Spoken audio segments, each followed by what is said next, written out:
大家好，我是小易。今天我们来做巧克力海绵蛋糕。跟戚风蛋糕比，海绵蛋糕的食材、做法和口感都有明显的不同。一起来看看吧。准备食材：在玻璃大碗中打入鸡蛋，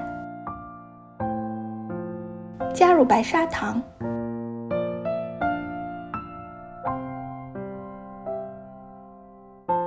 今天的海绵蛋糕采用了全蛋打发，所有的湿性材料只有鸡蛋，没有牛奶，也没有油。鸡蛋使用前放在冰箱里冷藏，后续打发会更容易些。体积达到原来蛋糖体积的3倍左右就停止打发，不要过度打发，防止消泡。预热烤箱。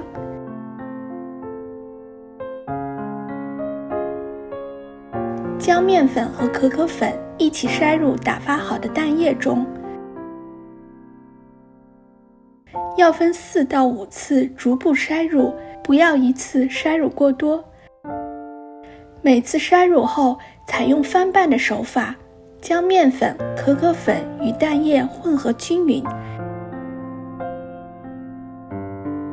然后再筛入面粉，再翻拌。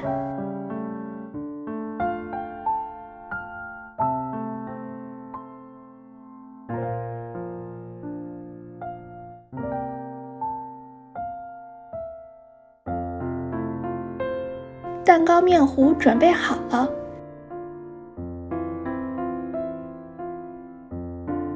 在蛋糕模具里刷一层蔬菜油或黄油，便于蛋糕脱模。这里使用的是10寸的活底模具，9寸的也适用。将蛋糕糊从高处倒入，注意活底模具一定要提前锁紧底层。把蛋糕模具震动几下，排除大的气泡。模具放在烤箱的中央，开始烘焙。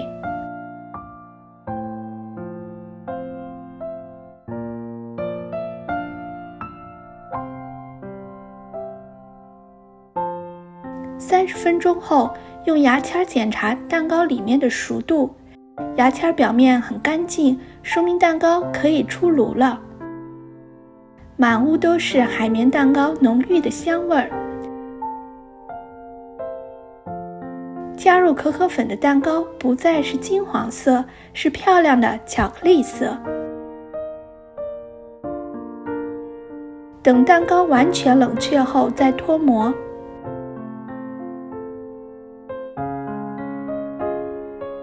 侧壁脱模很容易，底部粘连的比较紧。推荐大家在底部铺一层烘焙纸，这样底层的脱模就会很容易。蛋糕特别松软，不开裂，不凹陷，不塌腰。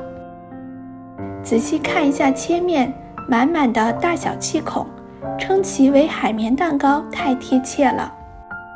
海绵蛋糕液体含量低，粉类含量高，能提供更好的支撑力。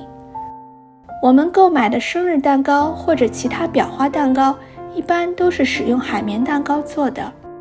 戚风蛋糕里面添加了植物油和牛奶，吃起来绵软湿润，而且很轻盈和清淡。相比之下，海绵蛋糕的口感则更加扎实，鸡蛋的香味也十分浓郁，吃起来会稍微有点干，却是熟悉的老味道。谢谢收看。有收获的朋友，请您帮我点个赞，或者订阅转发我的频道。我是小易，咱们下集再见。